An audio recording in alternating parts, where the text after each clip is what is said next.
ಆತ್ಮೀಯ ವಿದ್ಯಾರ್ಥಿಗಳೇ, ಬಹು ನಿರೀಕ್ಷೆಯಂತೆ ಸಿವಿಲ್ ಪೊಲೀಸ್ ಕಾನ್ಸ್ಟೇಬಲ್ ಪ್ರಶ್ನೆ ಪತ್ರಿಕೆ ಈಗ ತಾನೇ ನಮ್ಮ ಕೈ ಸೇರಿದೆ.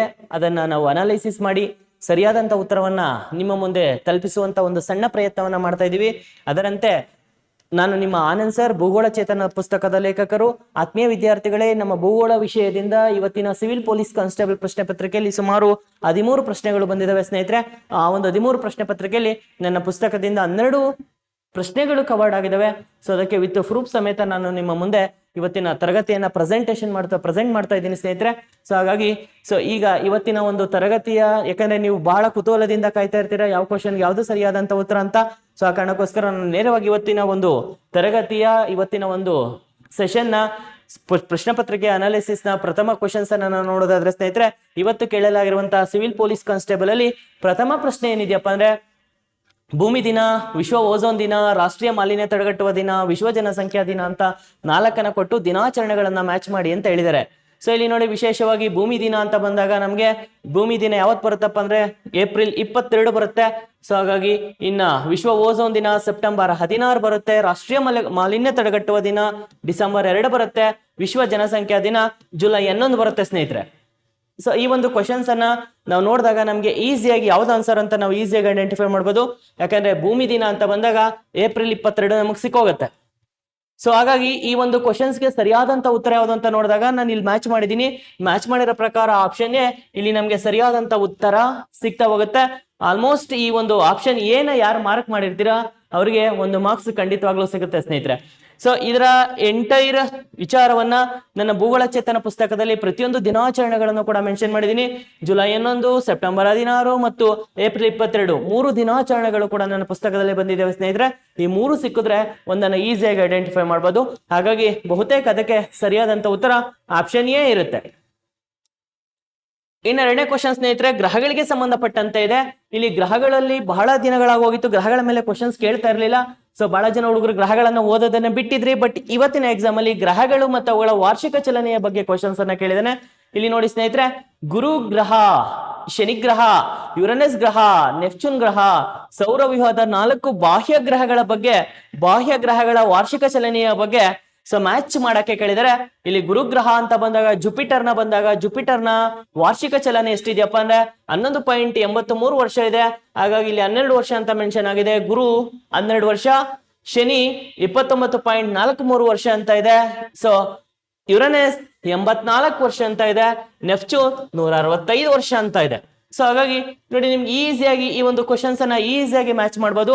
ಹಾಗಾಗಿ ಇದನ್ನ ಮ್ಯಾಚ್ ಮಾಡಿದಾಗ ನಮ್ಗೆ ಸರಿಯಾದಂತ ಉತ್ತರ ಯಾವ್ದು ಸಿಗುತ್ತೆ ಅಂದ್ರೆ ಸ್ನೇಹಿತರೆ, ಇನ್ ಬಹಳ ಇಂಪಾರ್ಟೆಂಟ್ ಇದು. ಇಲ್ಲಿ ನೋಡಿ, ಆಪ್ಷನ್ ಬಿ ಅಥವಾ ಆಪ್ಷನ್ 2 ಏನಿದೆ ಇದಕ್ಕೆ ಸರಿಯಾದಂತ ಉತ್ತರ ಅಂತ ಹೇಳಿ ನಾವು ಇದನ್ನ ಕನ್ಸಿಡರ್ ಮಾಡ್ತಾ ಹೋಗ್ತೀವಿ. ಯಾಕಂದ್ರೆ ಸೊ ಇಲ್ಲಿ ನೋಡಿದೆ, ಮ್ಯಾಚ್ ಮಾಡಿದೀನಿ. ಈ ಮ್ಯಾಚ್ ಮಾಡಿರೋ ಪ್ರಕಾರ ಆಪ್ಷನ್ ಡಿ ಸರಿಯಾದ ಉತ್ತರ ಸ್ನೇಹಿತರೆ. ಬಹುತೇಕ ನಿಮ್ಗೆ ಈ ರೀತಿ ಮ್ಯಾಚ್ ಮಾಡಿದಾಗ ನಿಮ್ಗೆ 1 ಮಾರ್ಕ್ಸ್ ಸಿಗುತ್ತೆ ಸ್ನೇಹಿತರೆ. ಇದು ವಿತ್ ಪ್ರೂಫ್ ಅನ್ನ ನನ್ನ ಪುಸ್ತಕ, ನಾನು ಮೊದಲೇ ಹೇಳಿದಾಗೆ ವಿತ್ ಪ್ರೂಫ್ ಅನ್ನ ನನ್ನ ಪುಸ್ತಕದಿಂದ ಹಾಕಿದ್ದೀನಿ ನೋಡಿ ಸ್ನೇಹಿತರೆ. 4 ಗುರುವಿನ ವಾರ್ಷಿಕ ಚಲನೆ, ಯುರೇನಸ್ ನ ವಾರ್ಷಿಕ ಚಲನೆ, ಶನಿಯ ವಾರ್ಷಿಕ ಚಲನೆ, ಜೊತೆಗೆ ನೆಪ್ಚೂನ್ನ ವಾರ್ಷಿಕ ಚಲನೆಯನ್ನು ಹಾಕಿದ್ದೀನಿ. ಸಂಪೂರ್ಣವಾದಂತ ಗ್ರಹಗಳ ಮುಂದೆ ಕೇಳಲಾಗುವಂತ ಎಕ್ಸ್ಪೆಕ್ಟೇಷನ್ ಇರುವಂತ ಸಂಪೂರ್ಣ ಗ್ರಹಗಳ ಮಾಹಿತಿಯನ್ನು ಸಹ ನನ್ನ ಪುಸ್ತಕದಲ್ಲಿ ನಾನು ಹಾಕಿದ್ದೀನಿ ಸ್ನೇಹಿತರೆ. ಸೊ ಹಾಗಾಗಿ ನೀವು ಅದನ್ನ ಒಂದ್ಸಲಿ ಪರ್ಚೇಸ್ ಮಾಡಿ ನೋಡಿ, ಸ್ನೇಹಿತರಿಗೆ ಶೇರ್ ಮಾಡಿ. ಯಾಕಪ್ಪ ಅಂದ್ರೆ ಪುಸ್ತಕ ತುಂಬಾ ಅದ್ಭುತವಾಗಿ ಮೂಡ್ ಬಂದಿದೆ. ನಿಮ್ಮೆಲ್ಲರ ಪ್ರೀತಿ ಸಹಕಾರದಿಂದ ಪುಸ್ತಕ ತುಂಬಾ ಅದ್ಭುತವಾಗಿ ಮೂಡ್ ಬಂದಿದೆ. ಸೊ ಹಾಗಾಗಿ ನೀವು ಕೂಡ ಅದನ್ನ ಓದಿ, ಜೊತೆಗೆ ನಿಮ್ಮ ಸ್ನೇಹಿತರಿಗೂ ಶೇರ್ ಮಾಡಿ. ನನ್ನ ಬೆಳವಣಿಗೆಗೂ ಕೂಡ ನಿಮ್ಮ ಕಾರಣ ಇರಲಿ, ನಿಮ್ಮ ಪ್ರೋತ್ಸಾಹ, ನಿಮ್ಮ ಸಹಕಾರ ಇರಲಿ. ಸಾಧ್ಯವಾದಷ್ಟು ಒಳ್ಳೊಳ್ಳೆ ಭೂಗೋಳಕ್ಕೆ ಸಂಬಂಧಪಟ್ಟಂತ ಪ್ರಶ್ನೆ ಪತ್ರಿಕೆಗಳನ್ನ ನಿಮ್ಮ ಮುಂದೆ ಸದಾ ನಾನು ಅನಾಲಿಸಿಸ್ ಮಾಡ್ತಾ ಹೋಗ್ತಾ ಇರ್ತೀನಿ. ಮುಂದೆ ಬರುವಂತ ಎಲ್ಲಾ ಎಕ್ಸಾಮ್ಗಳಲ್ಲೂ ಕೂಡ ಈ ರೀತಿ ಕ್ವಶನ್ಸ್ ಅನ್ನ ಎಕ್ಸ್ಪೆಕ್ಟೇಷನ್ಸ್ ಇಟ್ಕೊಂಡು ನನ್ನ ಬುಕ್ ಅನ್ನ ನಾನು ಅಪ್ಡೇಟ್ ಮಾಡ್ತಾ ಹೋಗ್ತೀನಿ. ನಿಮ್ಮೆಲ್ಲರ ಪ್ರೀತಿ ಸಹಕಾರ ನನ್ನ ಮೇಲೆ ಇರ್ಲಿ ಅಂತ ಹೇಳ್ತಾ, ಸೊ ಇವತ್ತು ಕೇಳಲಾಗಿರುವಂತ ಮತ್ತೊಂದು ಕ್ವಶನ್ಸ್ ಬಗ್ಗೆ ನಾವು ನೋಡೋದಾದ್ರೆ, ಇಲ್ಲಿ ನೋಡಿ, ಕ್ವಶನ್ಸ್ ಯಾವಾಗ್ಲೂ ಕೂಡ ಕರ್ನಾಟಕದ ಭೂಗೋಳದ ಪರ್ವತ ಶಿಖರಗಳ ಬಗ್ಗೆ ಏರಿಕೆ ಕ್ರಮದಲ್ಲಿ ಬರೀರಿ, ಇಳಿಕೆ ಕ್ರಮದಲ್ಲಿ ಬರೀರಿ ಅಂತ ಕೇಳ್ತಾ ಇರ್ತಾರೆ. ಸೊ ಇಲ್ಲಿ ನೋಡಿ, ಕರ್ನಾಟಕದ ಕೆಲವು ಪ್ರಮುಖ ಶಿಖರಗಳನ್ನ ಅವುಗಳ ಎತ್ತರಕ್ಕೆ ಅನುಗುಣವಾಗಿ ಇಳಿಕೆ ಕ್ರಮದಲ್ಲಿ ಬರೀರಿ ಅಂತಿದೆ. ಗೋಪಾಲ ಸ್ವಾಮಿ ಬೆಟ್ಟ, ಮೇಲ್ಕೋಟೆ ಬೆಟ್ಟ, ಬಿಳಿಗಿರಿ ರಂಗನ ಬೆಟ್ಟ, ಚಾಮುಂಡಿ ಬೆಟ್ಟ. ಇದು ಸಂಪೂರ್ಣವಾಗಿ ಮೈದಾನಕ್ಕೆ ಸಂಬಂಧಪಟ್ಟಂತೆ ಇವತ್ತಿನ ತರಗತಿಯಲ್ಲಿ, ಇವತ್ತಿನ ಎಕ್ಸಾಮ್ ಅಲ್ಲಿ ಕೇಳಿದರೆ. ಇಲ್ಲಿ ನೋಡಿ ಸ್ನೇಹಿತರೆ, ಇದಕ್ಕೆ ಸರಿಯಾದಂತ ಉತ್ತರ ಯಾವ್ದಪ್ಪ ಅಂದ್ರೆ ಅತಿ ಹೆಚ್ಚು, ಯಾಕಂದ್ರೆ ಇಳಿಕೆ ಕ್ರಮ ಅಂತ ಕೇಳಿರೋದ್ರಿಂದ ನಾವು ದೊಡ್ಡದ್ರಿಂದ ಕಡಿಮೆ ಕಡೆಗೆ ಬರ್ಬೇಕಾಗತ್ತೆ. ಇಲ್ಲಿ ನೋಡಿ, ಬಿಳಿಗಿರಿ ರಂಗನ ಬೆಟ್ಟ ಸರಿಯಾಗಿದೆ ಫಸ್ಟ್, ಯಾಕಂದ್ರೆ 1707 ಮೀಟರ್ ಹೈಟ್ ಇದೆ. ಸೊ ಚಾಮರಾಜನಗರ ಜಿಲ್ಲೆನಲ್ಲಿ ಬರುತ್ತೆ, ಇದೇ ಸ್ಟಾರ್ಟಿಂಗ್ ಪಾಯಿಂಟ್ ಸಿಗುತ್ತೆ ನಮ್ಗೆ. ಇದಾದ್ಮೇಲೆ ಇದು ಕೂಡ ಚಾಮರಾಜನಗರ ಜಿಲ್ಲೆನಲ್ಲಿ ಬರುತ್ತೆ, ಗೋಪಾಲಸ್ವಾಮಿ ಬೆಟ್ಟ. ಮಂಡ್ಯದಲ್ಲಿ ಬರುತ್ತೆ ಮೇಲ್ಕೋಟೆ ಬೆಟ್ಟ. ಕೊನೆಗೆ ಬರುತ್ತೆ ಚಾಮುಂಡಿ ಬೆಟ್ಟ. ಇದು ಸರಿಯಾಗಿ ಇಳಿಕೆ ಕ್ರಮದಲ್ಲಿದೆ ಸ್ನೇಹಿತರೆ, ದೊಡ್ಡದ್ರಿಂದ ಚಿಕ್ಕಕ್ಕೆ ಬಂದಿದೀವಿ. ಸೊ ಹಾಗಾಗಿ ಸರಿಯಾದಂತ ಉತ್ತರ 4 ಅಥವಾ ಡಿ ಇದಕ್ಕೆ ಸರಿಯಾದಂತ ಉತ್ತರ. ಇದರ ಒಂದು ಸಂಪೂರ್ಣ ಮಾಹಿತಿ ಪಶ್ಚಿಮದ ಮೈದಾನದ, ಸೊ ಜೊತೆಗೆ ಪೂರ್ವ ಮೈದಾನ, ಉತ್ತರದ ಮೈದಾನ, ದಕ್ಷಿಣದ ಮೈದಾನ, ಮಲೆನಾಡಿನ ಬೆಟ್ಟಗಳಿಗೆ ಸಂಬಂಧಪಟ್ಟಂತ ಸಂಪೂರ್ಣ ಪರ್ವತ ಶಿಖರಗಳ ಮಾಹಿತಿಯನ್ನು ನನ್ನ ಪುಸ್ತಕದಲ್ಲಿ ಮೆನ್ಷನ್ ಮಾಡಿದೀನಿ. ಇವತ್ತು 4 ಪರ್ವತ ಶಿಖರಗಳನ್ನ ಏನ್ ಕೇಳಿದರೆ ಅದರ 4 ಬೆಟ್ಟಗಳ ವಿತ್ ಹೈಟ್ ಸಮೇತ, ಜಿಲ್ಲೆಗಳ ಸಮೇತ ನನ್ನ ಪುಸ್ತಕದಲ್ಲಿ ಹಾಕಿದ್ದೀನಿ ಸ್ನೇಹಿತರೆ. ಹಾಗಾಗಿ ನೀವು ನೋಡ್ಬೋದಾಗತ್ತೆ. ಇನ್ ವಿಶೇಷವಾಗಿ ಘಾಟ್ಗಳ ಬಗ್ಗೆ ಯಾವಾಗ್ಲೂ ಕೇಳ್ತಾ ಇರ್ತಾರೆ ಸ್ನೇಹಿತರೆ ಕ್ವಶನ್ಸ್. ಇಲ್ಲಿ ನೋಡಿ ಘಾಟ್ಗಳು ಬೋರ್ಘಾಟ್, ತಾಲ್ಘಾಟ್, ಪಾಲ್ಘಾಟ್, ಆಗುಂಬೆ ಘಾಟ್ ಅಂತೇಳಿ 4 ಘಾಟ್ ಅನ್ನ ಕೇಳಿದರೆ 3 ಘಾಟ್ಗಳು ಬಂದಾಗ ವಿಶೇಷವಾಗಿ 2 ಮಹಾರಾಷ್ಟ್ರದಲ್ಲಿದ್ದಾವೆ, ಜೊತೆಗೆ ಇನ್ನೊಂದು ಚೆನ್ನೈಯಿಂದ ತ್ರಿವೇಂದ್ರಂಗೆ ಕನೆಕ್ಟ್ ಆಗುವಂತ ಘಾಟ್ ಇದೆ, ಒಂದು ಕರ್ನಾಟಕದ ಘಾಟ್ ಇದೆ. ಈ ಒಂದು ಸರಿಯಾದಂತ ಜೋಡಣೆಯನ್ನ ಸರಿಯಾಗಿ ಗುರುತಿಸಿ ಅಂತ ಹೇಳಿದರೆ ಇಲ್ಲಿ ನೋಡಿ ತಾಲ್ಘಾಟ್, ಬೋರ್ಘಾಟ್ ಮುಂಬೈ ಟು ಪುಣೆ ಸರಿಯಾಗಿದೆ, ತಾಲ್ಘಾಟ್ ಮುಂಬೈ ಟು ನಾಸಿಕ್ ಸರಿಯಾಗಿದೆ, ಪಾಲ್ಘಾಟ್ ರಾಜ್ಮನ್ಸ್ ಟು ಪಾಲಿ ಜಿಲ್ಲೆ ಅಂತ ಇದೆ. ಇಲ್ಲ, ಪಾಲ್ಘಾಟ್ ಚೆನ್ನೈಯಿಂದ ತ್ರಿವೇಂದ್ರಂಗೆ ಕನೆಕ್ಟ್ ಆಗತ್ತೆ, ತ್ರಿವೇಂದ್ರಂಗೆ ಕನೆಕ್ಟ್ ಆಗತ್ತೆ. ಹಾಗಾಗಿ ಇದು ಸರಿಯಾದಂತ ಉತ್ತರ ತಪ್ಪು ಉತ್ತರ. ಹಾಗಾದ್ರೆ ರಾಜ್ಮನ್ಸ್ ಟು ಪಾಲಿ ಜಿಲ್ಲೆಗೆ ಕನೆಕ್ಟ್ ಆಗುವಂತ ಘಾಟ್ ಯಾವ್ದು ಅಂತ ಬಂದಾಗ ಸ್ನೇಹಿತರೆ ಇದು ನಿಮ್ಗೆ ಅರಾವಳಿ ಪರ್ವತ ಶ್ರೇಣಿನಲ್ಲಿ ಬರುತ್ತೆ, ಹಳದಿ ಘಾಟ್ ಅಂತ ಬರುತ್ತೆ. ಹಳದಿ ಘಾಟ್ ಎಲ್ಲಿಂದ ಎಲ್ಲಿವರೆಗೂ ಸಂಪರ್ಕವನ್ನ ಕಲ್ಪಿಸುತ್ತೆ ಅಂದ್ರೆ ರಾಜ್ಮನ್ಸ್ ಟು ಪಾಲಿ ಜಿಲ್ಲೆ. ಹಾಗಾಗಿ ಇವತ್ತಿನ ಆಪ್ಷನ್ಸ್ ಅಲ್ಲಿ ಇದು ತಪ್ಪಾದಂತ ಉತ್ತರ ಆಗಿದೆ. ಇನ್ನ ಕರ್ನಾಟಕದ ಆಗುಂಬೆ ಘಾಟ್ ಉಡುಪಿ ಮತ್ತು ಶಿವಮೊಗ್ಗಕ್ಕೆ ಕನೆಕ್ಟ್ ಆಗತ್ತೆ, ಉಡುಪಿ ಮತ್ತು ಶಿವಮೊಗ್ಗಕ್ಕೆ ಕನೆಕ್ಟ್ ಆಗತ್ತೆ. ಸೊ ಹಾಗಾದ್ರೆ ಸರಿಯಾದಂತ ಉತ್ತರ ಯಾವುದು ಅಂದ್ರೆ ಸ್ನೇಹಿತರೆ ಎ ಬಿ ಡಿ ಸರಿಯಾಗಿದೆ. ಸೊ ಇಲ್ಲಿನ ಆಪ್ಷನ್ಸ್ ಅಲ್ಲಿ ಆಪ್ಷನ್ 2 ಎ ಬಿ ಡಿ ಸರಿಯಾಗಿದೆ. ಎ ಬಿ ಡಿ ಯಾರು ಮಾರ್ಕ್ ಮಾಡಿರ್ತೀರಾ ಅದು ನಿಮ್ಗೆ 1 ಮಾರ್ಕ್ಸ್ ಸಿಗುತ್ತೆ ಸ್ನೇಹಿತರೆ. ಸೊ ನಿಮ್ಗೆ ಖಂಡಿತವಾಗ್ಲೂ ಇದು ಕೂಡ ನನ್ನ ಪುಸ್ತಕದಲ್ಲೇ ಮೆನ್ಷನ್ ಆಗಿದೆ, ಇದು ನೋಡ್ಬೋದು ಒಂದ್ಸಲಿ. ಯಾಕಂದ್ರೆ ಘಾಟ್ಗಳನ್ನ ಟೇಬಲ್ ಮಾಡಿ ಲಿಸ್ಟ್ ಔಟ್ ಮಾಡಿ ನಮ್ಗೆ ಓದುಗರಿಗೆ ಸಹಾಯ ಆಗ್ಲಿ ಅನ್ನೋ ಕಾರಣಕ್ಕೋಸ್ಕರ ಬಿಟ್ರೆ ಬೇರೆ ಏನೋ ಉದ್ದೇಶ ಇಲ್ಲ ಸ್ನೇಹಿತರೆ. ಒಂದು ಭಾಗದಲ್ಲಿ ನೋಡಿ ನಾನು ಮಾರ್ಕ್ ಮಾಡಿದೀನಿ ತಾಲ್ಘಾಟ್, ಬೋರ್ಘಾಟ್, ಪಾಲ್ಘಾಟ್ ಅಂಡ್ ಆಗುಂಬೆ ಘಾಟ್. ಈ 4 ಘಾಟ್ಗಳು ಜೊತೆಗೆ ಕರ್ನಾಟಕದ ವಿಶೇಷ ಘಾಟ್ಗಳು, ಭಾರತದ ವಿಶೇಷ ಘಾಟ್ಗಳ ಬಗ್ಗೆ ಮಾಹಿತಿ ಇಲ್ಲಿ ಶೇರ್ ಆಗಿದೆ ಸ್ನೇಹಿತರೆ. ಹಾಗಾದ್ರೆ ಮುಂದಿನ ಕ್ವಶನ್ ಬಹಳ ಇಂಪಾರ್ಟೆಂಟ್ ಇರುವಂತ ಕ್ವಶನ್. ಸ್ವಲ್ಪ ಈ ಕ್ವಶನ್ ವಿಚಿತ್ರವಾಗಿದ್ರು ಕೂಡ ತುಂಬಾ ಈಸಿ ಆಗಿದೆ. ಏನಪ್ಪಾ ಕ್ವಶನ್ ಅಂದ್ರೆ ಕರ್ನಾಟಕದ ನಕ್ಷೆಯನ್ನ ಕೊಟ್ಟು ಈ ನಕ್ಷೆಯಲ್ಲಿ ಒಂದು ಮಾರ್ಕ್ ಅನ್ನ ಮಾಡಿ ಇಲ್ಲಿರುವಂತ ಮಣ್ಣಿನ ವಿಧ ಯಾವುದು ಅಂತ ಕೇಳಿದರೆ ಇಲ್ಲಿ ವಿಶೇಷವಾಗಿ ಕಪ್ಪು, ಮೆಕ್ಕಲು, ಕೆಂಪು, ಜಂಬಿಟ್ಟಿಗೆ. ಯಾಕಂದ್ರೆ ನಮ್ಮ ಮೆಕ್ಕಲು ಮಣ್ಣು ಅಂತ ಬಂದಾಗ ನಮ್ಗೆ ಕರಾವಳಿಯ ಭಾಗದಲ್ಲಿ ಸ್ವಲ್ಪ ಭಾಗದಲ್ಲಿ ನಾವು ಮೆಕ್ಕಲು ಮಣ್ಣನ್ನು ನೋಡ್ತೀವಿ, ಬಿಟ್ರೆ ನಮ್ಮ ಕರ್ನಾಟಕದಲ್ಲಿ ಮೆಕ್ಕಲು ಮಣ್ಣಿನ ಪ್ರಮುಖ ಅಂಶಗಳು ನಮ್ಮಲ್ಲಿ ಇಲ್ಲ. ಇನ್ನು ನಮ್ಮ ಕರ್ನಾಟಕದಲ್ಲಿ ವಿಶೇಷವಾಗಿರೋ ಮಣ್ಣು ಯಾವುದು? ಕೆಂಪು, ಕಪ್ಪು, ಜಂಬಿಟ್ಟಿಗೆ. ಇನ್ನು ಕೆಂಪು ಅಂತ ಬಂದಾಗ ಸಹಜವಾಗಿ ನೋಡಿ ಕರ್ನಾಟಕದ ದಕ್ಷಿಣ ಭಾಗದಲ್ಲಿ ಬರುತ್ತೆ ಕೆಂಪು. ಕಪ್ಪು ಅಂತ ಬಂದಾಗ ಎಲ್ಲಿ ಬರುತ್ತಪ್ಪ ಅಂದ್ರೆ ಇಡೀ ಉತ್ತರ ಕರ್ನಾಟಕ ಭಾಗದಲ್ಲಿ ಕಪ್ಪು ಮಣ್ಣು ವಿಸ್ತರಿಸಿದೆ. ಹಾಗಾದ್ರೆ ನಾನು ಮುಂಚೆನೆ ಹೇಳಿದೀನಿ ಮೆಕ್ಕಲು ಮಣ್ಣು ಇಲ್ಲ, ಕಪ್ಪು ಇಲ್ಲಿ ಬರುತ್ತೆ, ಕೆಂಪು ಇಲ್ಲಿ ಬರುತ್ತೆ. ಹಾಗಾದ್ರೆ ಈ ಭಾಗದಲ್ಲಿ ಬರುವಂತ ಮಣ್ಣು ಯಾವ್ದಪ್ಪ ಅಂದ್ರೆ ಸರಿಯಾದಂತ ಉತ್ತರ ಜಂಬಿಟ್ಟಿಗೆ ಮಣ್ಣು. ಜಂಬಿಟ್ಟಿಗೆ ಮಣ್ಣು ಅಂತ ಬಂದಾಗ ವಿಶೇಷವಾಗಿ ಗೊತ್ತಿರಲಿ ಸ್ನೇಹಿತರೆ, ವಾರ್ಷಿಕ 200 ಸೆಂಟಿಮೀಟರ್ಗಿಂತ ಹೆಚ್ಚು ಮಳೆ ಬೀಳುವ ಕರ್ನಾಟಕದ ಪ್ರದೇಶಗಳಲ್ಲಿ ಈ ಮಣ್ಣು ಕಂಡು ಬರುತ್ತೆ. ಸೊ ಈ ಭಾಗದಲ್ಲಿ ಯಾವ ಜಿಲ್ಲೆಗಳು ಬರುತ್ತೆ ಅನ್ನೋದು ನಿಮ್ಗೆ ಗೊತ್ತಿರಬೇಕು ಸ್ನೇಹಿತರೆ. ಇದರ ಸಂಪೂರ್ಣ ಮಾಹಿತಿಯನ್ನು ಸಹ ನಾನು ಪುಸ್ತಕದಲ್ಲಿ ಹಾಕಿದ್ದೀನಿ, ಒಂದ್ಸ್ ನೋಡಿ. ಯಾಕಂದ್ರೆ ಜಂಬಿಟ್ಟಿಗೆ ಮಣ್ಣು ಅಂತ ಬಂದಾಗ ಮ್ಯಾಪಲ್ ಕೂಡ ಮಾರ್ಕ್ ಆಗಿದೆ. ಸೊ ಜಂಬಿಟ್ಟಿಗೆ ಮಣ್ಣು ಅಂತ ಬಂದಾಗ ಅದರ ವಿಶೇಷತೆ ಏನು, ಉಪಯೋಗ ಏನು, ಎಲ್ಲ ಹಂಚಿಕೆಯಾಗಿದೆ. ಉತ್ತರ ಕನ್ನಡ, ಉಡುಪಿ, ದಕ್ಷಿಣ ಕನ್ನಡ, ಕೊಡಗು, ಚಿಕ್ಕಮಂಗ್ಳೂರು ಈ ಎಲ್ಲಾ ಭಾಗದಲ್ಲೂ ಸಹ ಈ ಮಣ್ಣು ಹಂಚಿಕೆಯಾಗಿದೆ. ಹಾಗಾಗದಲ್ಲಿ ಈ ಭಾಗದಲ್ಲಿ ಅಂತ ಬಂದಾಗ ನಾವು ಜಂಬಿಟ್ಟಿಗೆ ಮಣ್ಣು ಅಂತೇಳಿ ಕನ್ಸಿಡರ್ ಮಾಡ್ತೀವಿ ಸ್ನೇಹಿತರೆ. ಹಾಗಾದ್ರೆ ಮುಂದಿನ ಕ್ವಶನ್ಸ್ ಯಾವ್ದು ಅಂತ ನೋಡೋದಾದ್ರೆ ಬಂದರುಗಳಿಗೆ ಸಂಬಂಧಪಟ್ಟಂತೆ ವಿಶೇಷವಾಗಿ ಏನಿಲ್ಲ ಕ್ವಶನ್ಸ್, ಕಾಮನ್ ಆಗಿ ಏನಿದೆ ಬಂದರುಗಳಿಗೆ ಸಂಬಂಧಪಟ್ಟಂತೆ ಯಾವ್ಯಾವ ಬಂದರುಗಳನ್ನ ಏನಂತ ಕರಿತೀವಿ ಅಂತ. ನೆಹರು ಬಂದರನ್ನ ನವಶೇವ ಬಂದರು ಅಂತ ಹೇಳಿ ಪುನರ್ನಾಮಕರಣ ಮಾಡಲಾಗಿದೆ. ಮಹಾರಾಷ್ಟ್ರದ ಕೊಂಕಣ ಕರಾವಳಿಯಲ್ಲಿದೆ. ಭಾರತದ ಬಿಸಿಯೆಸ್ಟ್ ಆದಂತ ಬಂದರು ಅಂತ ಹೇಳಿ ಅದನ್ನ ಕನ್ಸಿಡರ್ ಮಾಡ್ತೀವಿ. ಇನ್ನ ಗುಜರಾತ್ ಕರಾವಳಿನಲ್ಲಿ ದೀನ್ ದಯಾಳು ಬಂದರಿದೆ, ಅದರ ಮತ್ತೊಂದು ಹೆಸರು ಕಾಂಡ್ಲಾ ಬಂದರು ಅಂತ. ಇನ್ನ ಮೂರನೇದು ವಿಒ ಚಿದಂಬರನವ್ರ ಬಂದರು ಯಾವ್ದು ಅಂತ ಕೇಳಿದ್ರೆ ಸೊ ಯಾವ್ದಪ್ಪ ಅಂದ್ರೆ ಅದನ್ನ ಟುಟಿಕಾರಿನ್ ಅಥವಾ ತೂತುಕುಡಿ ಬಂದರನ್ನ ನಾವು ಚಿದಂಬರನವ್ರ ಬಂದರು ಅಂತ ಕರಿತೀವಿ. ಬಟ್ ಇಲ್ಲಿ ಕೊಟ್ಟಿರುವಂತ ಆಪ್ಷನ್ ಸಿ ಏನಾಗಿದೆಯಪ್ಪ ಅಂದ್ರೆ ತಪ್ಪಾಗಿದೆ.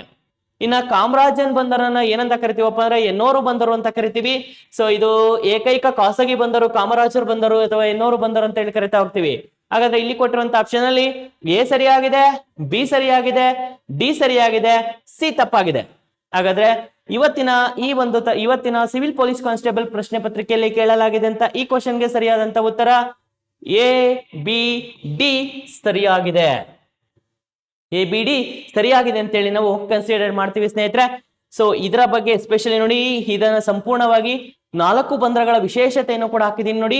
ಎಲ್ಲ ಬಂದರಗಳ ವಿಶೇಷತೆ ಜೊತೆಗೆ ದೀನ್ ದಯಾಳ್ ಬಂದರು ಕಾಂಡ್ಲಾ, ನವಶೇವ ಬಂದರು ನೆಹರು, ಎನ್ನೂರು ಕಾಮರಾಜನ್ ಬಂದರು, ಚಿದಂಬರಂ ಬಂದರನ್ನ ನಾವು ಟ್ಯುಟಿಕಾರಿನ್ ಬಂದರು ಅಂತ ಕರಿತಾ ಇದೀವಿ. ಹಾಗಾಗಿ ಅಲ್ಲಿ ಪಾರಾದ್ವೀಪ ಕೊಟ್ಟಿದ್ದಾನೆ, ಹಾಗಾಗಿ ಅದು ತಪ್ಪಾಗಿದೆ ಸ್ನೇಹಿತರೆ. ಇದರ ಎಂಟೈರ್ ಮಾಹಿತಿ ನಿಮ್ಗೆ ಇಲ್ಲಿದೆ. ಇನ್ನ ನಾನು ಎಕ್ಸ್ಪ್ಲೈನ್ ಮಾಡಕ್ ಹೋಗ್ತಾ ಇಲ್ಲ, ಕಾರಣ ಯಾಕಪ್ಪ ಅಂದ್ರೆ ನಿಮ್ಗೆ ತುಂಬಾ ಕ್ಯೂರಿಯಾಸಿಟಿ ಇದೆ. ಸೊ ಕ್ವಶನ್ಸ್ ಯಾವ ಸರಿಯಾಗಿರುತ್ತೋ, ಯಾವ ತಪ್ಪಾಗಿರುತ್ತೋ, ಅಥವಾ ಸರ್ ಯಾವ್ದು ಹೇಳ್ತಾರೋ, ಈ ರೀತಿಯ ಕ್ಯೂರಿಯಾಸಿಟಿ ಆಗಿರೋದ್ರಿಂದ ನಾನು ನೇರವಾಗಿ ಕ್ವಶನ್ಸ್ ಗಳ ಬಗ್ಗೆ ಮಾತ್ರ ಅನಾಲಿಸಿಸ್ ಮಾಡ್ತೀನಿ ಸ್ನೇಹಿತರೆ.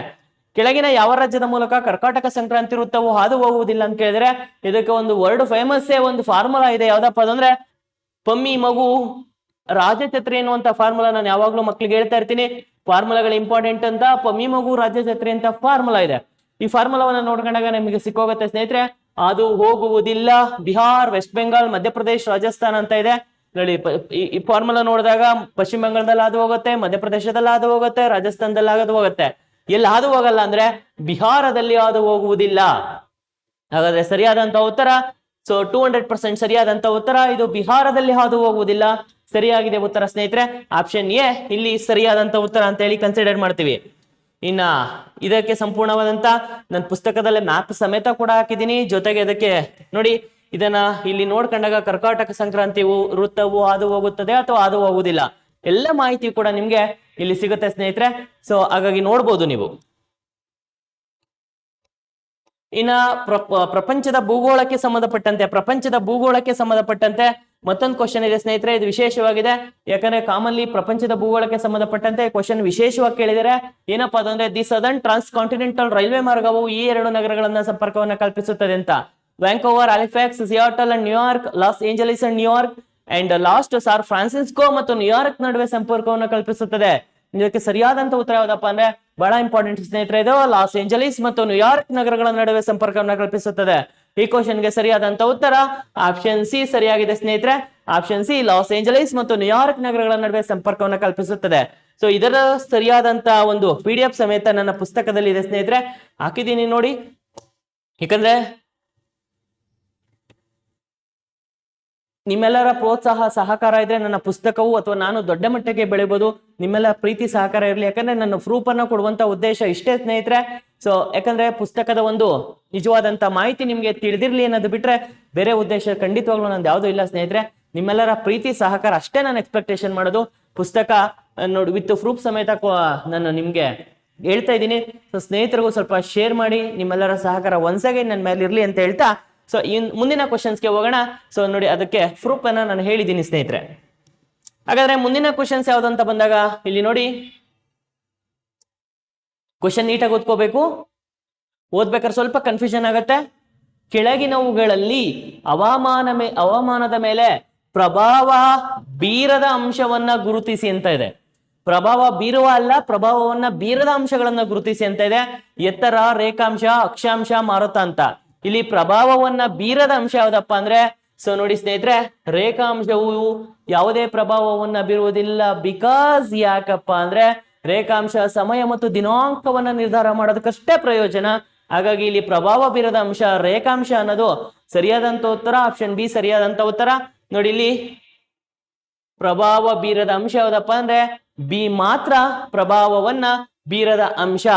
ಸೊ ಈ ಹವಾಮಾನ ಮತ್ತು ವಾಯುಗುಣದ ಮೇಲೆ ಪ್ರಭಾವ ಬೀರುವಂತ ಅಂಶಗಳನ್ನು ನೋಡಿ ಸ್ನೇಹಿತರೆ, ನನ್ನ ಪುಸ್ತಕದಲ್ಲಿ ಇದೆ. ಇದು ನಿಮ್ಗೆ ನೋಡಿ, ಅಕ್ಷಾಂಶ, ಭೂರಾಶಿ, ದೂರ, ಪೀಕ್ಸ್ ಎತ್ತರ, ಪ್ರವಾಹ ಮಾರುತಗಳು, ಟಿಬೆಟ್ ಪ್ರಸ್ಥಭೂಮಿ, ಇವೆಲ್ಲವೂ ಸಹ ಹವಾಮಾನ ಮತ್ತು ವಾಯುಗುಣದ ಮೇಲೆ ಪ್ರಭಾವವನ್ನ ಬೀರುತ್ತೆ. ಇದನ್ನು ಸಹ ಸ್ನೇಹಿತರೆ ನನ್ನ ಪುಸ್ತಕದಲ್ಲಿ ಪ್ರೂಫ್ ಅನ್ನ ಹಾಕಿದ್ದೀನಿ, ಒಂದ್ಸಲಿ ನೋಡ್ಕೋಬಹುದು ನೀವು. ಇನ್ನ ಮುಂದೆ ಹೋಗೋದಾದ್ರೆ ಸ್ನೇಹಿತರೆ, ಇದು ಬಹಳ ವಿಶೇಷವಾಗಿದೆ. ಬೆಂಗಳೂರು ಮತ್ತು ಹೈದರಾಬಾದ್ ಅಂತಾರಾಷ್ಟ್ರೀಯ ವಿಮಾನ ನಿಲ್ದಾಣಗಳನ್ನ ನಗರಗಳಿಂದ ದೂರ ಇವೆ, ಆದ್ದರಿಂದ ಇವುಗಳನ್ನ ಡ್ಯಾಶ್ ವಿಮಾನ ನಿಲ್ದಾಣಗಳು ಅಂತ ಕರಿತೀವಿ. ಹಸಿರು ಹಾಸಿನ ವಿಮಾನ ನಿಲ್ದಾಣಗಳು ಅಂತ ಕೂಡ ಕರಿತೀವಿ. ಜೊತೆಗೆ ಇದನ್ನ ಗ್ರೀನ್ ಫೀಲ್ಡ್ ಅಂತ ಕರಿತೀವಿ, ಯಾಕಂದ್ರೆ ಇವೆರಡು ಮುಖ್ಯ ಸಿಟಿಯಿಂದ ದೂರವಾಗಿದ್ದಾವೆ. ಈಗ ಉದಾಹರಣೆ, ನಮ್ಮ ಕೆಂಪೇಗೌಡ ಅಂತಾರಾಷ್ಟ್ರೀಯ ವಿಮಾನ ನಿಲ್ದಾಣ ಬೆಂಗಳೂರು ಸಿಟಿಯಿಂದ ಅದು ಅಪ್ರಾಕ್ಸಿಮೇಟ್ಲಿ ಬೆಂಗಳೂರು ರೂರಲ್ ಡಿಸ್ಟ್ರಿಕ್ಟ್ ಅಲ್ಲಿ ಬರುವಂತ ದೇವನಹಳ್ಳಿನಲ್ಲಿದೆ. ಸೊ ಹಾಗಾಗಿ ಸಿಟಿಯಿಂದ ದೂರ ಇರೋದ್ರಿಂದ ಇದನ್ನ ನಾವು ಗ್ರೀನ್ ಫೀಲ್ಡ್ ಅಂತ ಕೂಡ ಕರಿತೀವಿ. ಇದಕ್ಕೆ ಸರಿಯಾದಂತ ಉತ್ತರ ಆಪ್ಷನ್ 4 ಸರಿಯಾಗಿದೆ ಸ್ನೇಹಿತರೆ. ಸೊ ಇಲ್ಲಿ ಇದನ್ನು ಕೂಡ ನಾನು ನನ್ನ ಪುಸ್ತಕದಲ್ಲಿ ನೋಡಿ ಬೆಂಗಳೂರಿನ ಬಗ್ಗೆ ವಿಶೇಷವಾಗಿ ಹಾಕಿದ್ದೀನಿ. ನೋಡಿ ಸ್ನೇಹಿತರೆ, ಇಲ್ಲಿ ಕಾಣ್ತಾ ಇದೆ, ಬೆಂಗಳೂರಿನ ಕೆಂಪೇಗೌಡ ಅಂತಾರಾಷ್ಟ್ರೀಯ ವಿಮಾನ ನಿಲ್ದಾಣವನ್ನ ಹಸಿರು ವಿಮಾನ ನಿಲ್ದಾಣ ಅಂತ ಹೇಳಿ ಕರಿತೀವಿ. ಸೊ ಅನ್ನೋದನ್ನು ಕೂಡ ಮೆನ್ಷನ್ ಮಾಡಿದ್ದೀನಿ ಸ್ನೇಹಿತರೆ. ಸೊ ಹಾಗಾಗಿ ಇದಕ್ಕೆ ಸರಿಯಾದಂತ ಉತ್ತರವನ್ನ ನಾವು ಅದನ್ನ ಚಾಯ್ಸ್ ಮಾಡ್ತೀವಿ. ಇನ್ನು ಮುಂದೆ ಹೋಗೋದಾದ್ರೆ, ಭಾರತದ ಯಾವ ರಾಜ್ಯದಲ್ಲಿ ಬೋಡೋ ಅಥವಾ ಬೋರೋ ಭಾಷೆಯನ್ನ ಮುಖ್ಯವಾಗಿ ಮಾತನಾಡುತ್ತಾರೆ? ಆಪ್ಷನ್ ಎ ತ್ರಿಪುರ, ಮಣಿಪುರ, ಅಸ್ಸಾಂ ಮತ್ತು ಸಿಕ್ಕಿಂ. 4 ರಾಜ್ಯಗಳನ್ನ ಕೊಟ್ಟಿದ್ದಾರೆ. ಬೋಡೋ ಅನ್ನುವಂತ ಒಂದು ಭಾಷೆಯನ್ನ ಯಾವ ರಾಜ್ಯಗಳಲ್ಲಿ ಮಾತಾಡ್ತಾರೆ ಅಂದ್ರೆ ಸ್ನೇಹಿತರೆ, ನೋಡಿ ವಿಶೇಷವಾಗಿ ಇಲ್ಲಿ ಮಾರ್ಕ್ ಮಾಡ್ತೀನಿ ನೋಡಿ, ಅಸ್ಸಾಂ ರಾಜ್ಯ ಸರಿಯಾದಂತ ಉತ್ತರ. ಅಸ್ಸಾಂ ರಾಜ್ಯದಲ್ಲಿ ಬೋಡೋ ಭಾಷೆಯನ್ನ ಮಾತಾಡ್ತಾರೆ.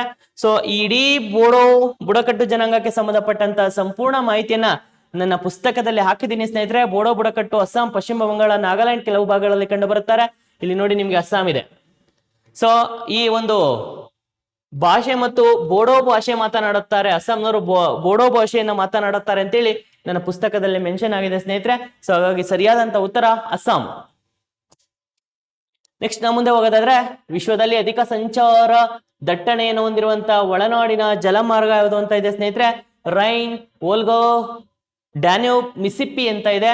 ಇದಕ್ಕೆ ಸರಿಯಾದಂತ ಉತ್ತರ ಸ್ನೇಹಿತರೆ ರೈನ್. ಒಳನಾಡಿನ ಜಲಮಾರ್ಗವನ್ನ ಒಳಗೊಂಡಿರುವಂತ ನದಿ ಯಾವುದು ಅಂತ ಬಂದಾಗ ರೈನ್ ನದಿ ಅಂತ ಹೇಳ್ತೀವಿ. ಸೊ ಸ್ನೇಹಿತರೆ, ಇದನ್ನ ನಾನು ನೇರವಾಗಿ ಹಾಕಿಲ್ಲ ಅಂದ್ರೂ ಕೂಡ ನನ್ನ ಪುಸ್ತಕದಲ್ಲಿ ಇದ್ರ ಬಗ್ಗೆ ನೋಡಿ ಉತ್ತರ, ಇದು ಯುರೋಪಿನ ಆರ್ಥಿಕತೆಗೆ ರೈನ್ ಪ್ರಮುಖವಾಗಿದೆ ಅಂತ ಮೆನ್ಷನ್ ಮಾಡಿದೀನಿ. ಸೊ ಯಾಕಪ್ಪ ಅಂದ್ರೆ ಈಗ ಆರ್ಥಿಕತೆ ಅಂತ ಬಂದಾಗ ನಾವು ಒಳನಾಡಿನ ಜಲ ಸಾರಿಗೆಗಳು ಎಲ್ಲಿ ಜಾಸ್ತಿ ಇರುತ್ತೋ ಅಲ್ಲ ಆರ್ಥಿಕತೆ ಹೆಚ್ಚಾಗಿ ತಂತಾನೆ ಡೆವಲಪ್ಮೆಂಟ್ ಆಗಿರುತ್ತೆ. ಹಾಗಾಗಿ ಈ ಪುಸ್ತಕದ ಮಾಹಿತಿಯನ್ನ ನೀವು ಹೊರತುಪಡಿಸಿದ್ರು ಕೂಡ ಇದಕ್ಕೆ ಸರಿಯಾದಂತ ಉತ್ತರವನ್ನ ನಾವು ರೈನ್ ನದಿ ಅಂತೇಳಿ ಕನ್ಸಿಡರ್ ಮಾಡ್ತೀವಿ. ಇನ್ನ ವಿಶೇಷವಾಗಿದೆ ಸ್ನೇಹಿತರೆ, ಇಲ್ಲಿ ಮತ್ತೊಂದು ಕ್ವಶನ್, ಸಿಮೆಂಟ್ ಉತ್ಪಾದನಾ ಘಟಕಗಳು ಮತ್ತು ಅವರ ರಾಜ್ಯಗಳನ್ನ ಮ್ಯಾಚ್ ಮಾಡಿ ಅಂತ ಇದೆ. ಲಕೇರಿ, ವಿಜಯವಾಡ, ರಾಮಗುಂಡಂ, ದುರ್ಗಾಪುರ ಅಂತ ಇದೆ. ಇಲ್ಲಿ ನೋಡಿ ಈಸಿಯಾಗಿ ನೀವು ಐಡೆಂಟಿಫೈ ಮಾಡ್ಬೋದು, ಯಾಕಂದ್ರೆ ಲಾಕೇರಿ ಸಿಮೆಂಟ್ ಉತ್ಪಾದನಾ ಘಟಕ ರಾಜಸ್ಥಾನದಲ್ಲಿದೆ. ಇನ್ನು ವಿಜಯವಾಡ ಅಂತ ಬಂದಾಗ ಅದು ಆಂಧ್ರ ಪ್ರದೇಶದಲ್ಲಿದೆ. ಇನ್ನ ದುರ್ಗಾಪುರ ಅಂತ ಸಹಜವಾಗಿ ನಿಮ್ಗೆ ಗೊತ್ತಿರುತ್ತೆ, ವೆಸ್ಟ್ ಬೆಂಗಾಲ್. ಇನ್ನ ರಾಮಗುಂಡಂ ಅಂತ ಬಂದಾಗ ತೆಲಂಗಾಣದಲ್ಲಿದೆ. ಇದನ್ನ ನೀವು ಕರೆಕ್ಟ್ ಆಗಿ ಮೈಂಡ್ ಅಲ್ಲಿ ಇಟ್ಕೊಂಡ್ರೆ ನೀವು ಈಸಿಯಾಗಿ ನೀವು ಆನ್ಸರ್ ಅನ್ನ ಕ್ಲಿಯರ್ ಮಾಡ್ಬೋದು. ಯಾಕಂದ್ರೆ ಲಾಕೇರಿ ಅಂತ ಬಂದಾಗ ಇಲ್ಲಿ ನೋಡಿ, ಎಗೆ 2 ಸರಿಯಾಗಿದೆ, ಬಿಗೆ 4th ಸರಿಯಾಗಿದೆ, ಸಿಗೆ 1st ಸರಿಯಾಗಿದೆ, ಡಿಗೆ 4th ಸರಿಯಾಗಿದೆ. ಹಾಗಾಗಿ ಸರಿಯಾದಂತ ಉತ್ತರ ಯಾವುದು ಅಂತ ಬಂದಾಗ ಸ್ನೇಹಿತರೆ ಆಪ್ಷನ್ ಎ ಇದಕ್ಕೆ ಸರಿಯಾದಂತ ಉತ್ತರ ಅಂತೇಳಿ ನಾವು ಕನ್ಸಿಡರ್ ಮಾಡ್ತೀವಿ. ಸೊ ಇನ್ನ ನಮ್ಮ ಭೂಗೋಳಕ್ಕೆ ಸಂಬಂಧಪಟ್ಟಂತ very recent current affair update ಆಗಿ ಕ್ವಶನ್ ಕೇಳಿದ್ದೇನೆ. ಆಗಮನ್ ಎಂಬುದು ಏನು ಅಂತ ಕೇಳಿದ್ದೇನೆ. ಸೊ ಭಾರತದ ಮೊದಲ ನಕ್ಷತ್ರಗಳ ಅಧ್ಯಯನ ಮಿಷನ್, ಭಾರತದ ಮೊದಲ ಆಳ ಸಮುದ್ರ, ಭಾರತದ ಮೊದಲ ಹಳೆಯ ಉಪಗ್ರಹಗಳ ವಿಲೇವಾರಿ ಮಿಷನ್ ಅಂತ. ಸೊ ಇದಕ್ಕೆ ಸರಿಯಾದಂತ ಉತ್ತರ ಯಾವ್ದಪ್ಪ ಅಂದ್ರೆ ಭಾರತದ ಮೊದಲ ಖಾಸಗಿ ಕಕ್ಷಿಕೆಯ ರಾಕೆಟ್ ಮಿಷನ್ ಅಂತೇಳಿ ಇದನ್ನ ನಾವು ಇತ್ತೀಚೆಗೆ ರೀಸೆಂಟ್ ಆಗಿ ಇದನ್ನ ನಾವು ಇಂಟ್ರೊಡ್ಯೂಸ್ ಮಾಡಿದೀವಿ. ಹಾಗಾಗಿ ಆಗಮನ ಎನ್ನುವುದೇನು ಅಂತ ಬಂದಾಗ ಆಪ್ಷನ್ ಡಿ ಇದಕ್ಕೆ ಸರಿಯಾದಂತ ಉತ್ತರ ಅಂತ ಹೇಳಿ ಕನ್ಸಿಡರ್ ಮಾಡ್ತೀವಿ ಸ್ನೇಹಿತರೆ. ಇದು ಇತ್ತೀಚೆಗೆ ರೀಸೆಂಟ್ ಆಗಿರೋದ್ರಿಂದ ಇದು ನನ್ನ ಪುಸ್ತಕದಲ್ಲಿ ನಿಮಗೆ ಸಿಗಲ್ಲ. ಇದು ಕರೆಂಟ್ ಅಫೈರ್ ಜಿಕೆಗೆ ಸಂಬಂಧಪಟ್ಟಂತೆ ಓದ್ಬೇಕಾಗತ್ತೆ. ಅಂಡ್ ಆಲ್ಸೋ ಒಂದು ನನ್ನ ಕಡೆಯಿಂದ ಭೂಗೋಳವನ್ನ ಓದುವಂತ ಭೂಗೋಳ ಆಸಕ್ತರಿಗೆ ಒಂದು ಮಾತೇನಪ್ಪ ಅಂದ್ರೆ ಭೂಗೋಳವನ್ನ ಓದ್ಬೇಕಾದ್ರೆ ನಾವು ಪ್ರತಿನಿತ್ಯವೂ ಕೂಡ ಕರೆಂಟ್ ಅಫೈರ್ ಇಂದಾನೆ ಓದಬೇಕಾಗತ್ತೆ. ಸೊ ಕರೆಂಟ್ ಅಫೈರ್ ಲಿಂಕ್ ಮಾಡ್ಕೊಂಡು ಓದಿದಾಗ ನಿಮ್ಗೆ ಈಸಿಯಾಗಿ ಈ ರೀತಿ ಆಗಮನ ಅಂತ ಕ್ವಶನ್ಸ್ ಅನ್ನ ಬೇರೆ ಬೇರೆ ಕ್ವಶನ್ಸ್ ಅನ್ನ ಈಸಿಯಾಗಿ ಸಾಲ್ವ್ ಮಾಡಬಹುದಾಗುತ್ತೆ ಸ್ನೇಹಿತರೆ. ಇದಿಷ್ಟು ಇವತ್ತಿನ ಸಿವಿಲ್ ಪೊಲೀಸ್ ಕಾನ್ಸ್ಟೇಬಲ್ ಅಲ್ಲಿ ಕೇಳಾದಂತ ಪ್ರಶ್ನೆಗಳಿಗೆ ನನ್ನ ಪ್ರಾಮಾಣಿಕವಾದಂತ ಸರಿಯಾದಂತ ಉತ್ತರವನ್ನ ನಾನು ಹೇಳಿದ್ದೀನಿ ಸ್ನೇಹಿತರೆ. ಇದರಲ್ಲಿ ಏನಾದ್ರೂ ಚಿಕ್ಕ ಪುಟ್ಟ ಲೋಪಗಳು ದೋಷಗಳು ಇದ್ದಂತ ಸಂದರ್ಭದಲ್ಲಿ ಸೊ ಆ ಇಲಾಖೆಯಿಂದ ಬಂದಂತ ಈ ಉತ್ತರಗಳನ್ನ ಆಧರಿಸಿ ನಾವು ಸರಿ ಮಾಡ್ಕೊಳ್ಳೋಣ. ಬಹುತೇಕ ನನ್ನ ಪ್ರಕಾರ ಮತ್ತು ನನ್ನ ಅನಾಲಿಸಿಸ್ ಪ್ರಕಾರ, ನನ್ನ ಪುಸ್ತಕದ ಅನಾಲಿಸಿಸ್ ಮಾಡಿರೋ ಪ್ರಕಾರ, ಜೊತೆಗೆ ಅನೇಕ ಭೂಗೋಳದ ವಿಷಯ ತಜ್ಞರನ್ನ ಸಂಪರ್ಕ ಮಾಡಿ ಈ ಒಂದು ಪ್ರಶ್ನೆ ಪತ್ರಿಕೆಗಳ ಸರಿಯಾದಂತ ಉತ್ತರವನ್ನ ನಾನು ಸಿದ್ಧಪಡಿಸಿದ್ದೀನಿ. ಇದ್ರಲ್ಲಿ ಏನಾದ್ರೂ ಚಿಕ್ಕ ಪುಟ್ಟ ಲೋಪಗಳಿದ್ರೆ ಕ್ಷಮೆ ಇರ್ಲಿ ಅಂತ ಕೇಳ್ತಾ, ಸೊ ಎಲ್ಲರಿಗೂ ಒಳ್ಳೇದಾಗ್ಲಿ. ಮುಂದೆ ಬರುವಂತ CR ಇರ್ಬೋದು, DR ಇರ್ಬೋದು, KSRP ಇರ್ಬೋದು, VAO ಆಗಿರ್ಬೋದು, ಎಲ್ಲದರಲ್ಲೂ ಕೂಡ ಭೂಗೋಳದಿಂದ 15ರಿಂದ 20 ಮಾರ್ಕ್ಸ್ ಅನ್ನ ಎಕ್ಸ್ಪೆಕ್ಟ್ ಮಾಡ್ಬೋದು ಸ್ನೇಹಿತರೆ. ಸೊ ಈ ಪ್ರಕಾರವಾಗಿ ಓದಿ. ನಿಮ್ಮೆಲ್ಲರಿಗೂ ಒಳ್ಳೇದಾಗ್ಲಿ. Thank you.